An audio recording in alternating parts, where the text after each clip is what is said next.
గోవింద గోవింద గోవింద గోవింద.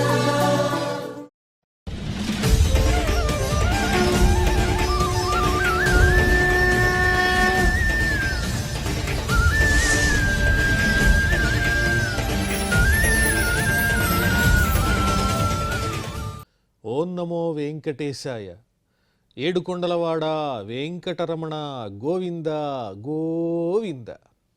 శ్రీ శ్రీనివాస శ్రీ వెంకటేశ గోవింద గోవింద. కలియుగ ప్రత్యక్ష దైవం శ్రీనివాస పరబ్రహ్మ అనుగ్రహ విశేషంతో శ్రీమద్భాగవతంలో ఏకాదశ స్కంధంలోని విశేషాలు యథాశక్తి తెలుసుకుంటున్నాం.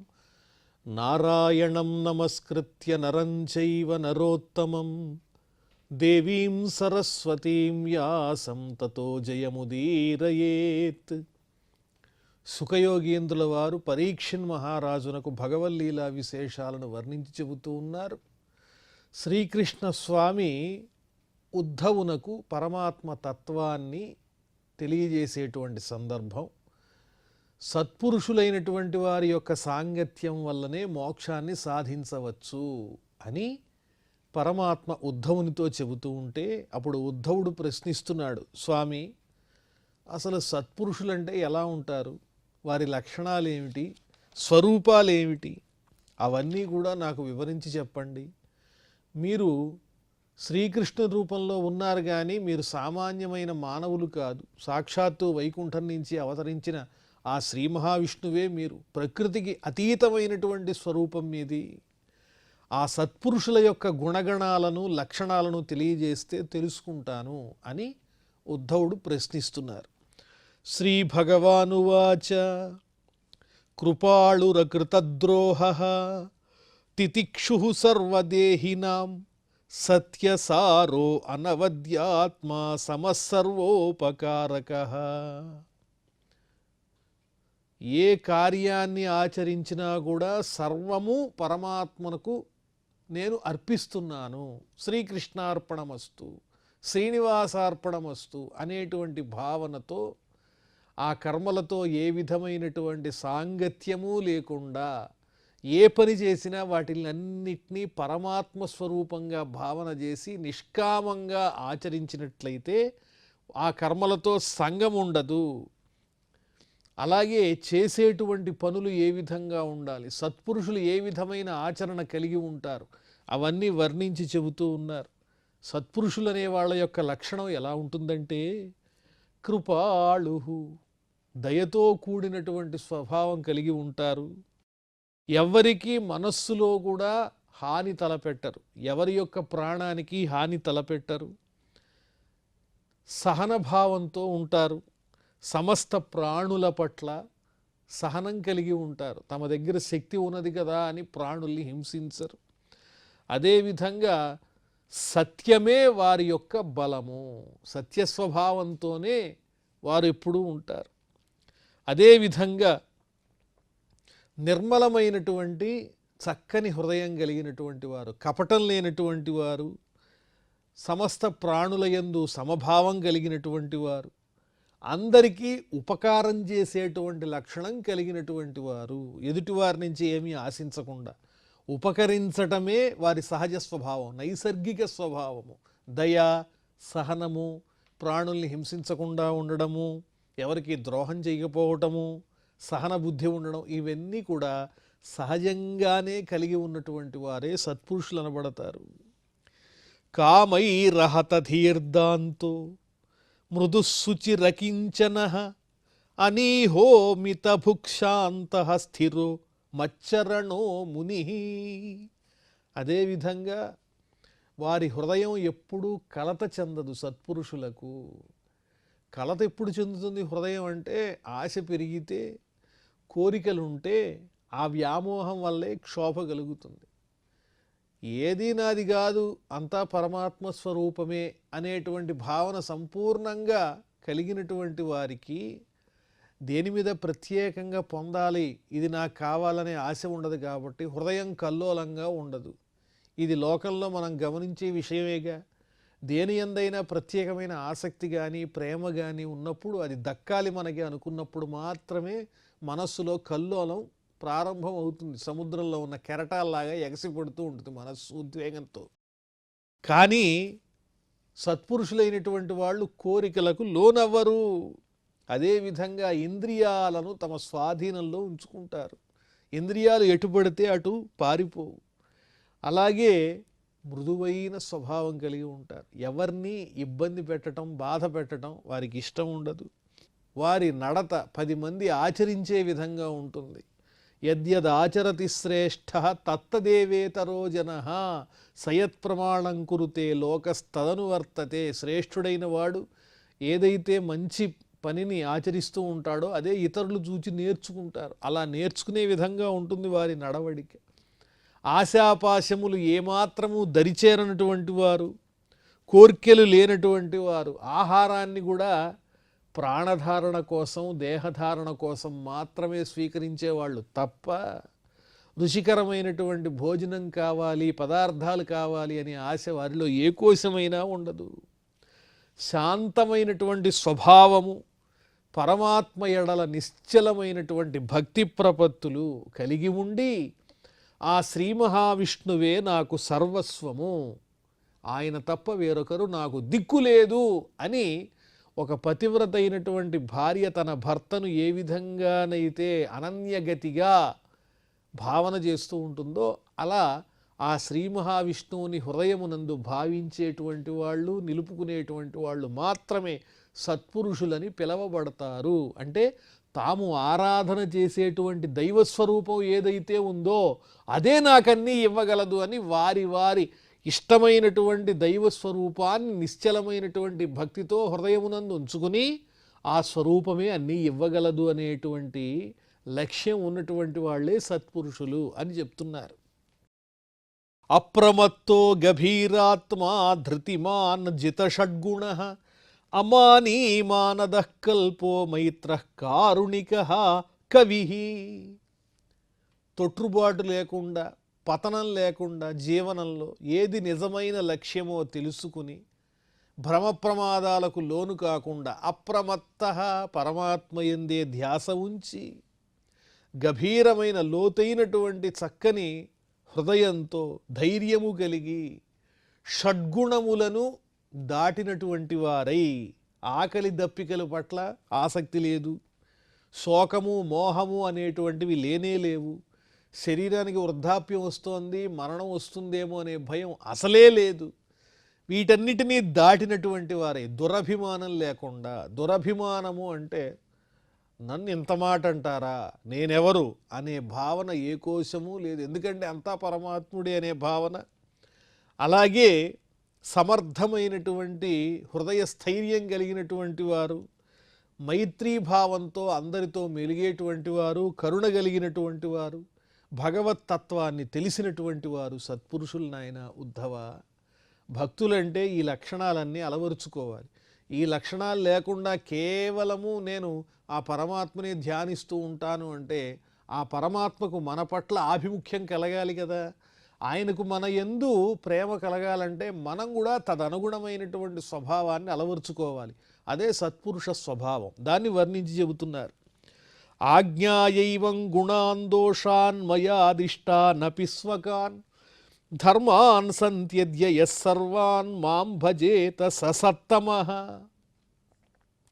ఈ విధంగా నేను తెలియజేసినటువంటి విషయాల్ని హృదయమునందు ఉంచుకుని భౌతికమైనటువంటి ఈ ప్రపంచం పట్ల ఏ విధమైన ఆసక్తి లేకుండా ఇది దోషభూయిష్టమే, ఇది మనకు శాశ్వతం కాదని పరమాత్ముని యొక్క గుణముల యందు మాత్రమే ఆసక్తిని పెంచుకుంటూ నెమ్మదిగా తన స్వధర్మాన్ని ఆచరిస్తూ అచంచలమైనటువంటి విశ్వాసంతో, అంతఃకరణ శుద్ధితో సకల ధర్మముల యొక్క సారము పరమాత్ముడే అనే జ్ఞానంతో నన్ను హృదయంలో నిలుపుకోవాలి. అలా నన్నే సర్వస్వం అనుకున్నటువంటి వాళ్ళకి వేరే ధర్మాలతో పని లేదు. ఈ ధర్మాన్ని చేయాలి, ఆ ధర్మాన్ని ఆచరించాలనేటువంటి అవసరమే లేదు. ఎప్పుడది నిశ్చలంగా హృదయంలో పరమాత్మని నిలుపుకోగలిగిన సామర్థ్యం వచ్చినప్పుడు. భక్తులమని మోసం చేస్తూ ధర్మాలను విడిచిపెట్టమని చెప్పటం లేదు. అన్ని ధర్మములను ఆచరిస్తూ నెమ్మదిగా దాన్ని పరమాత్మ మీదకి మరల్చుకోండి. అలా మరల్చుకున్నప్పుడు ఇవి వదిలినా వీటిల్లో చిన్నపాటి పొరపాట్లు దొర్లినా ఏం నష్టం లేదు. ఎందుకంటే అంతిమ లక్ష్యమైనటువంటి పరమాత్ముని యందు మన మనస్సు అప్రమత్తంగా ఉంది కాబట్టి అని చెప్తున్నారు. జ్ఞాత్వా జ్ఞాత్వాథ ఏవైమాం యావాన్ యశ్చాస్మి యాదృశః భజంత్యనన్య భావేన తేమే భక్తతమా మతాః. నా స్వరూపం గురించి తెలిసినా తెలియకపోయినా పర్వాలేదు. పరమాత్ముడు ఏం చెబుతున్నాడు? ఓహో, పరమాత్ముడు అంటే అంత గొప్పవాడా అని తెలుసుకుని జ్ఞానిలాగా అగాధంలో ఎక్కడో ఆలోచన చేసి తపస్సు చేసి దృఢమైనటువంటి సంకల్పాదులతో స్వామిని పొందినా పర్వాలేదు. లేదా పరమాత్ముడంటే మనలో ఒకడే, మన కృష్ణుడే, మన బంధువే, నా సన్నిహితుడు అనే ప్రేమతో ఆ పరమాత్మను భావన చేసినా పర్వాలేదు. గొప్పగానూ భావన చేయనవసరం లేదు, ఎక్కడో ఉన్నాడని అనుకోనవసరం లేదు, అలాగే మన దగ్గరే ఉన్నాడని ఏ భావనైనా పర్వాలేదు. అంతిమ లక్ష్యం మాత్రం స్థిరంగా ఆ పరమాత్మ యందు లగ్నమవటమే. ఏ విధంగా పూజించినా, ఏ భావనతో నాకు దగ్గరైనా, స్నేహితునిగా, ప్రేమికునిగా, బంధువుగా, ఒకవేళ నాయందే గనక విరోధం కలిగి నిష్కల్మషమైనటువంటి వైరిభావంతోనైనా సరే, ఏ రకంగానైనా సరే నన్ను ధ్యానించినటువంటి వాళ్ళు నా వాళ్లే అవుతారు, నా భక్తులే అవుతారు. ఈ మాటకు తిరుగులేదు. నన్ను మనస్సులో నిష్కల్మషంగా ధ్యానిస్తే చాలు అని పరమాత్ముడు చెబుతున్నాడు. మల్లింగ మద్భక్త జన దర్శన స్పర్శనార్చనం పరిచర్యాస్తుతి ప్రహ్వ గుణకర్మానుకీర్తనం. ఇంకా ఉత్తమమైనటువంటి మార్గాలు, సత్పురుషుల యొక్క లక్షణాలు తెలియజేస్తూ నా స్వరూపములను పూజించటము, మూర్తి స్వరూపాలను పూజించటము, అలాగే నన్నే ధ్యానించేటువంటి నా భక్తులను స్పృశించటము, అలాగే నన్ను చక్కగా దివ్యమైనటువంటి వాక్కులతో కీర్తించటము, నమస్కరించటము, నా దివ్యమైన గుణములను లీలలను నోరారా పాడటము, ఇవన్నీ కూడా సత్పురుషుల యొక్క, ఉత్తముల యొక్క లక్షణాలే, నా భక్తుల యొక్క లక్షణాలే. మత్కథాశ్రవణే శ్రద్ధ మదనుధ్యానముద్ధవ సర్వలాభోపహరణం దాస్యేనాత్మనివేదనం. నా కథలను వినడంలో శ్రద్ధ కలిగి ఉండాలి, అలాగే నన్నే ధ్యానించటంలో ఆసక్తి కలిగి ఉండాలి, అలాగే తన దగ్గరున్నటువంటి సమస్తాన్ని కూడా పరమాత్మకే సమర్పించాలి. ఇందులో ఏది నాది లేదు, అన్నీ పరమాత్మ స్వరూపాలే, పరమాత్మకే చెందుతాయి. సంపదలైనా ఏవైనా అన్నీ పరమాత్ముడివే తప్ప నాదనేదేముందని ఆయనకే అన్నింటినీ సమర్పించేటువంటి గుణం ఉండాలి. అదేవిధంగా పరిచర్య చేస్తూ తనని తాను పరమాత్మకు సమర్పణం చేసుకోవాలి. సర్వాత్మన పరమాత్ముడే నాకు దిక్కు అని ఆయనకి పరిచర్య చేసేటువంటి భావంతో ఆత్మ నివేదనం చెయ్యాలి. నవవిధ భక్తి రీతులన్నీ కూడా ఇందులో గోచరిస్తూ ఉన్నాయి. సాక్షాత్తు పరమాత్ముడే ఉద్ధవునకు చెబుతున్నటువంటి మార్గం. వీటిల్లో మనం తేలికగా తీసుకోగలిగినటువంటి భావన ఎక్కడ దొరికినా ఆ మార్గాన్ని అనుసరించి పరమాత్మను సాధించుకోవచ్చు. మజ్జన్మ కర్మ కథనం మమ పర్వానుమోదనం గీతతాండవవాదిత్ర గోష్ఠీభి మద్గృహోత్సవ. దివ్యమైనటువంటి నా దివ్యావతారాలు, నేను పుట్టినటువంటి రోజు గురించి చక్కగా చర్చించుకోవడం. కృష్ణుడు జన్మించాడు, అవతరించాడు, లీలామానుష విగ్రహధారి అని ఆ కృష్ణుని గురించి, ఆయన పుట్టినటువంటి సందర్భాన్ని గురించి చక్కగా పరస్పరం మాట్లాడుకోవటం. అలాగే స్వామి యొక్క చక్కని నక్షత్రాన్ని తలుచుకుంటూ స్వామి పుట్టినరోజున దాన్ని వైభవంగా జరుపుకోవటం.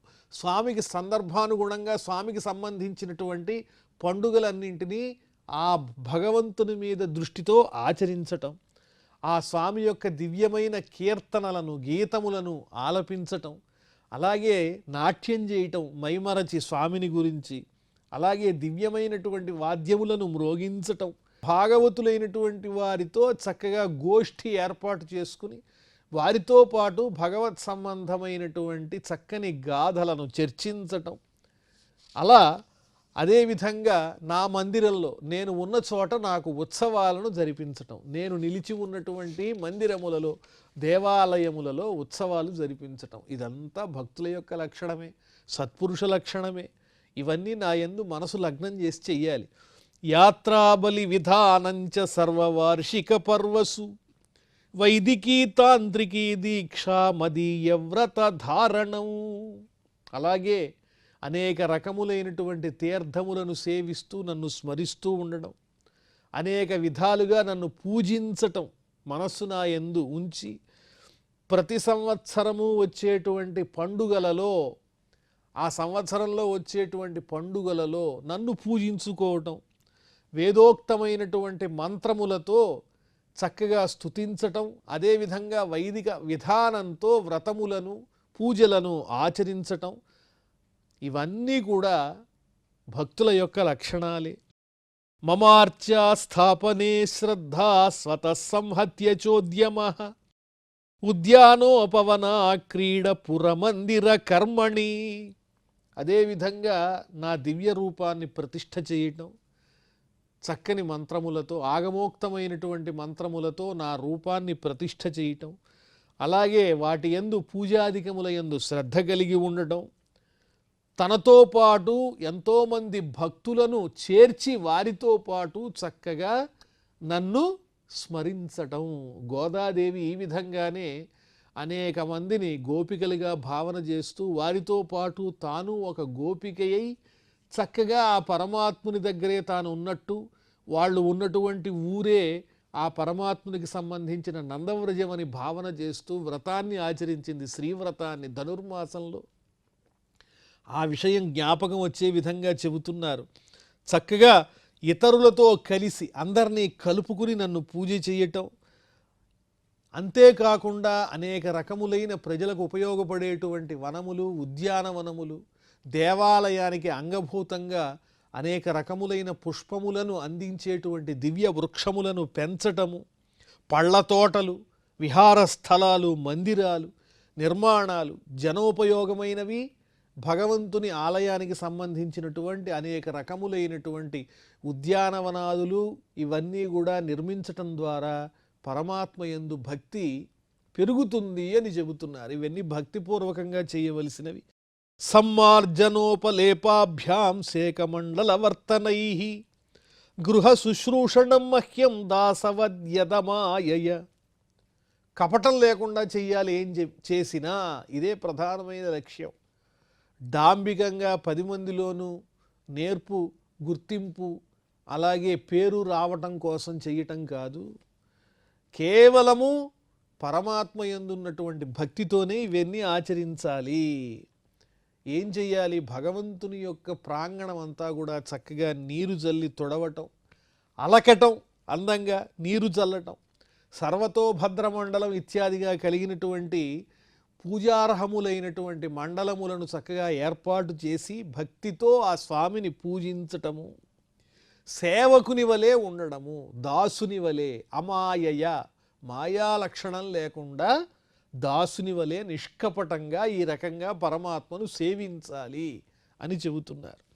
అమానిత్వమదంభిత్వం కృతస్య పరికీర్తనం అపి దీపావలోకం మే నోపయుంజ్యా నివేదితం. దురభిమానం ఉండకూడదు, అలాగే దంభం ఉండకూడదు, అహంకారం అనేటువంటిది ఉండకూడదు. మనం చేసినటువంటి దాని గురించి, మంచి పనిని గురించి 10 మంది దగ్గర మనమే చాటింపు చేసుకోకూడదు. ఆత్మస్థుతి, పరనింద, ఈ 2 పాపహేతువులు. మనం చేసేటువంటి మంచిని గురించి మనమే చెప్పుకోవటం అనేది తగినటువంటి పని కాదు. అదేవిధంగా నా కొరకై ఏర్పాటు చేసినటువంటి దివ్యమైనటువంటి దీపారాధన వేరొక కార్యములకు ఉపయోగించరాదు. ఈ విధంగా నా సేవలో నన్నే లక్ష్యంగా మనస్సులో నిలుపుకుని నన్ను సేవించేటువంటి వారు ఏ విధంగా నన్ను తృప్తిపరిచినా చాలు. అర్చన చేసినా అది భగవంతుని యొక్క సేవే అవుతుంది. ఉద్యానవనంలో పుష్పములు సేకరించి అందించినా అది భగవంతుని సేవే అవుతుంది. భగవంతుని సన్నిధిలో దీపారాధన చేసినా అది భక్తుని యొక్క లక్షణమే అవుతుంది, అది భగవంతునికి ఇష్టమవుతుంది. ఇలా నిష్కల్మషమైనటువంటి బుద్ధితో, దంభాచారం లేకుండా పరమాత్మ కైంకర్యమే పరమ లక్ష్యంగా ఆచరించేటువంటి వాళ్ళే సత్పురుషులు భక్తులు అనబడతారయ్యా ఓ ఉద్ధవ. యద్యదిష్టతమల్లోకే యచ్చాతి ప్రియమాత్మనః తత్తన్నివేదయేన్మహ్యం తదానంత్యాయ కల్పతే. మనకు అత్యంత ప్రీతికరమైంది ఏమిటి, దాన్ని భగవత్పరం చెయ్యాలి. మనకి ఇష్టం లేనిది, మనం ఉపయోగించనిది అవన్నీ ఇవ్వటం కాదు. మనకి ఏది అత్యంత ప్రీతికరమో ఆ ప్రీతికరమైనటువంటి పదార్థమో అమూల్యమైన వస్తువో ఏదైతే ఉందో, ఆహారమో, అదంతా పరమాత్మ పరం చేసి, స్వామి నాకు ఇష్టమైందంతా నువ్వే, నీకే సమర్పణ చేస్తున్నానయ్యా అని దాన్ని విడిచిపెట్టి పరమాత్మనే ఇష్టంగా పెంచుకోవాలి. అలా చేసినట్లయితే అది అనంతమైనటువంటి పుణ్యాన్ని ఇస్తుంది, మోక్షాన్ని కలిగిస్తుంది. తదానంత్యాయ కల్పతే అంటే అన్నిటికన్నా స్వామియే మనకి ఇష్టుడు, మనకిష్టమైనదంటూ ఏదీ లేదు. ఏదైనా ఉంటే అది కూడా పరమాత్మకే సమర్పణం చేసేటువంటి త్యాగనిరత ఉన్నప్పుడు అసలు కోరికలే లేనట్టు అర్థం. అలాంటప్పుడు పరమాత్ముడు మనని తప్పకుండా అనుగ్రహిస్తాడు. ఇతడికి నేను తప్ప వేరే దిక్కు లేదు, అందువల్ల ఇతడు నా దాసుడు, ఇతడిని నేను అనుగ్రహించాలి అనేటువంటి భావన పరమాత్మకి కలిగి తన మీద మన మనసు లగ్నమయ్యేలాగా అనుగ్రహిస్తాడు. సూర్యోగ్నిర్బ్రాహ్మణో గావో వైష్ణవ ఖమ్మరుజ్జలం భూరాత్మా సర్వభూతాని భద్రపూజా పదాని మే. నన్ను ఏ విధంగా అర్చించచ్చో పూజించచ్చో చెబుతున్నాను. అంతటా ఉంటాను నేను, కానీ ప్రత్యేకంగా 11 స్వరూపాలున్నాయి. వాటిల్ని గనక పూజించినట్లయితే విశేష ఫలితం వస్తుందని చెబుతున్నారు. సూర్యభగవానుడు, అగ్ని, అలాగే భూసురుడు అంటే బ్రాహ్మణోత్తముడు, గోవులు, విష్ణు భక్తులు, ఆకాశము, గాలి, నీరు, భూమి, అదేవిధంగా తన అంతర్యామిగా ఉన్నటువంటి జీవులకు అంతర్యామిగా ఉన్న పరమాత్మ, సమస్తమైనటువంటి ప్రాణులు, ఇవన్నీ నా స్వరూపములే. అన్నీ వచ్చేసాయి. ఈ సృష్టిలో ఆయన కాందేది లేదన్నట్టే ఉంది చెప్పిన విధానం. కాబట్టి ఓ చక్కని బుద్ధి కలిగినటువంటి ఓ ఉద్ధవ, ఈ స్వరూపములలో నన్ను చక్కగా పూజించాలి, ఇవే నా పూజాస్థానములు అని 11 స్థానాల్ని చెప్పారు. సూర్యుడు, సూర్యేతు విద్యయా త్రయ్య హవిషాగ్నౌ యజేతమాం ఆతిథ్యేనతు విప్రాగ్ర్యే గోష్వంగయవసాదిన. సూర్యరూపంలో ఉన్నటువంటి పరమాత్మను ఏ విధంగా పూజించాలి అంటే సూర్యోపస్థాన మంత్రాదులతో చక్కగా అర్ఘ్యప్రదానాదులు ఇస్తూ, ఆ సూర్యునికి సంబంధించినటువంటి స్తోత్రములను పఠిస్తూ సూర్యుని రూపంలో ఉన్నటువంటి పరమాత్మను చక్కగా ధ్యానం చేయాలి. మరి అగ్ని రూపంలో ఉన్నటువంటి పరమాత్మను వేద విద్య ద్వారా, వేదంలో చక్కగా వర్ణింపబడినటువంటి చక్కని మంత్రములతో, సూక్తములతో అగ్నిదేవుణ్ణి పూజిస్తూ ఆయనను ఆరాధన చేస్తూ ప్రజ్వలింపజేసి హవిర్భాగములు అందిస్తూ అందులో హవిస్సుని సమర్పిస్తూ భక్తిగా అగ్నిస్వరూపుడైనటువంటి పరమాత్మని పూజించాలి. త్రయ్యా హవిష అగ్నౌ యజేత. త్రయ్యా హవిష వేదోక్తములైనటువంటి మంత్రములతో, హవిస్సుతో అగ్నిని పూజించాలి. అలాగే ఆతిథ్యేనతు విప్రాగ్ర్యే, బ్రాహ్మణోత్తములకు చక్కగా ఆతిథ్యాన్నిచ్చి వారికి తగినటువంటి రుచికరమైనటువంటి పదార్థములనిచ్చి ఆతిథ్యంతో, సత్కారంతో వారిలో ఉన్నటువంటి పరమాత్మని పూజించాలి. గోష్వంగ యవసాదిన. మరి గోవులను ఏ విధంగా పూజించాలంటే అనేక రకములైన తృణములు అంటే గడ్డి పరకలు ఇత్యాదికంగా కలిగినటువంటి గోవుకి ఇష్టమైన లేతనైన ఆహారాన్ని తీసుకుని వచ్చి అందించి ఆ విధంగా గోరూపంలో ఉన్న పరమాత్మని పూజించాలి. వైష్ణవే బంధుసత్కృత్యా హృదిఖే ధ్యాన నిష్ఠయ వాయౌ ముఖ్యధియా తోయే ద్రవ్యై తోయ పురస్కృతై. విష్ణు భక్తులైనటువంటి వాళ్ళని ఏ విధంగా పూజించాలో చెబుతూ ఉన్నారు. మన ఇంటికి బంధువు వస్తే ఎంత ఆనందం కలుగుతుందో ఆ బంధువులాగా విష్ణు భక్తుల్ని పూజించాలి. విష్ణు భక్తుల యందున్నటువంటి విష్ణు స్వరూపాన్ని ఆరాధన చెయ్యాలి. అలాగే వాయువుని ఏ విధంగా అర్చించాలి అంటే, వాయువు అంటే మనకి ప్రాణమే, ముఖ్యమైనటువంటి ప్రాణము వాయువు అనేటువంటి భావనతో వాయువునందున్నటువంటి పరమాత్మను చక్కగా పూజించాలి. హృదిఖే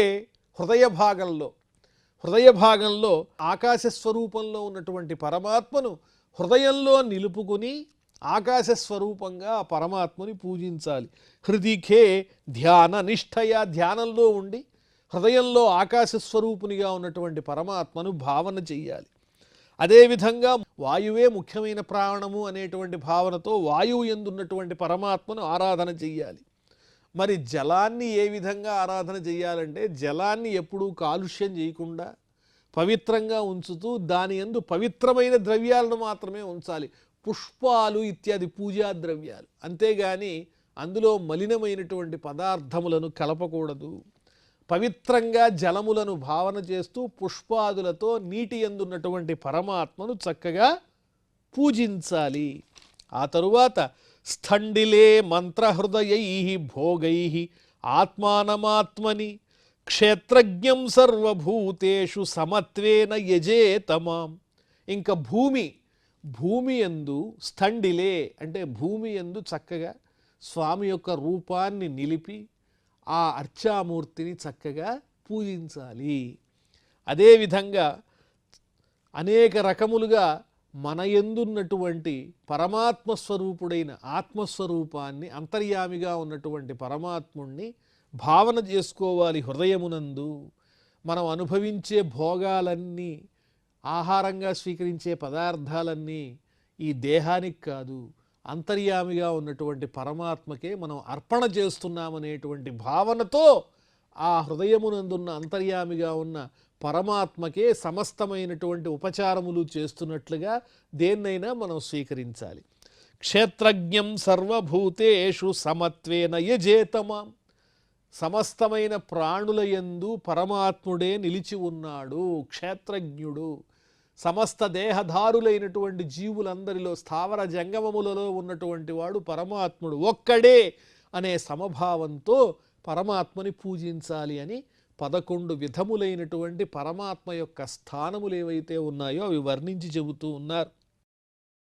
ధిష్ణ్యేష్వేష్వితి మద్రూపం శంఖచక్రగదాంబుజై యుక్తం చతుర్భుజం శాంతం ధ్యాయన్నర్చేద్ సమాహితః. ఇంతకు ముందు చెప్పిన స్థానములందు స్వామిని పూజించేటప్పుడు ఆ స్వామి స్వరూపాన్ని ఎలా భావన చెయ్యాలి అంటే, ఏకాగ్రత కుదరాలి కదా. ఏకాగ్రత కుదరాలంటే ఒక దివ్యమైనటువంటి మూర్తిని భావన చెయ్యాలి. ఆ మూర్తి ఎలా ఉండాలో, మద్రూపం శంఖచక్ర గదాంబుజై, శంఖము చక్రము అలాగే గద ఇత్యాదిగా పద్మము కలిగిన చతుర్బాహు స్వరూపుడైనటువంటి ఆ శ్రీమన్నారాయణమూర్తి స్వరూపాన్ని, ఆ శిరస్సున దివ్యమైన మణిఖచితమైనటువంటి స్వర్ణ కిరీటము, హృదయమునందు చక్కని కౌస్తుభమనేటువంటి మణి, శ్రీవత్సమనేటువంటి పుట్టుమచ్చ, కంకణములు కేయూరములు కలిగి పద్మముల వంటి సుందరమైనటువంటి చక్కని హస్తములతో నిలిచి ఉన్నటువంటి చతుర్బాహు స్వరూపుడైన శంఖచక్ర గదా పద్మములతో ప్రకాశించేటువంటి ఆ దివ్యమైన పరమాత్మ యొక్క స్వరూపాన్ని హృదయంలో భావన చేస్తూ ఈ పదార్థముల యందు పూజను చెయ్యాలి. అప్పుడు హృదయం వాటి యందు నిలుస్తుంది. ఇష్టాపూర్తేన మామేవం యో యజేత సమాహితః లభతే మయి సద్భక్తిం మత్స్మృతి సాధు సేవయ. ఈ విధంగా యజ్ఞయాగాదులతో అలాగే ప్రజలకు ఉపకరించేటువంటి బావులు తవ్వించటం ఇత్యాది పనులతో, ఇష్టాపూర్తములు అంటే భగవత్ సంబంధమైనటువంటి యజ్ఞయాగాదులు చేయటం, ప్రజోపయోగమైనటువంటి బావులు తవ్వించటం ఇత్యాదికములైన వాటితో కూడా భగవంతుణ్ణి ఆరాధన చెయ్యాలి. అంటే పూజల ద్వారానే కాదు, ప్రజలకు క్షేమదాయకమైన కార్యములను ఆచరించటం ద్వారా కూడా పరమాత్మ సంతుష్టి చెందుతాడని చెబుతూ ఉన్నారు. ఈ విధంగా నా యందు భక్తిని నిలుపుకుని సత్పురుషులను సేవించటం ద్వారా నాయందే బుద్ధి కలిగినటువంటి వారై నా స్మరణ ఎల్లప్పుడూ చేయగలుగుతారు. అంటే ఇటువంటి కార్యములను, భక్తి కార్యక్రమాల్ని ఆచరించటం ద్వారా మనస్సులో ఎప్పుడూ భగవానుడే వెలుగొందుతూ ఉంటాడు అని వర్ణించి చెబుతూ ఉన్నారు. ప్రాయేణ భక్తి యోగేన సత్సంగేన వినా ఉద్ధవ నోపాయో విద్యతే సధ్యం ప్రాయణం హి సతామహం. భక్తి యోగంతో సత్సంగంతో నా భక్తి అలవడుతుంది, అది లేకుండా నా భక్తిని సాధించడం అనేది దుర్లభం అని చెబుతూ ఉన్నారు. మన ఆ తరువాత విశేషాలన్నీ మనం మళ్ళీ తెలుసుకుందాం. ప్రస్తుతం క్షమాప్రార్థనాదులతో ఈ కార్యక్రమాన్ని పరిసమాప్తం చేసుకుందాం. అథ క్షమాప్రార్థన యదక్షరపదభ్రష్టం మాత్రాహీనం చ యద్భవేత్ తత్సర్వం క్షమ్యతాం దేవ నారాయణ నమోస్తుతే. శ్రియః కాంతాయ కళ్యాణ నిధయే నిధయేర్థినాం శ్రీవేంకట నివాసాయ శ్రీనివాసాయ మంగళం.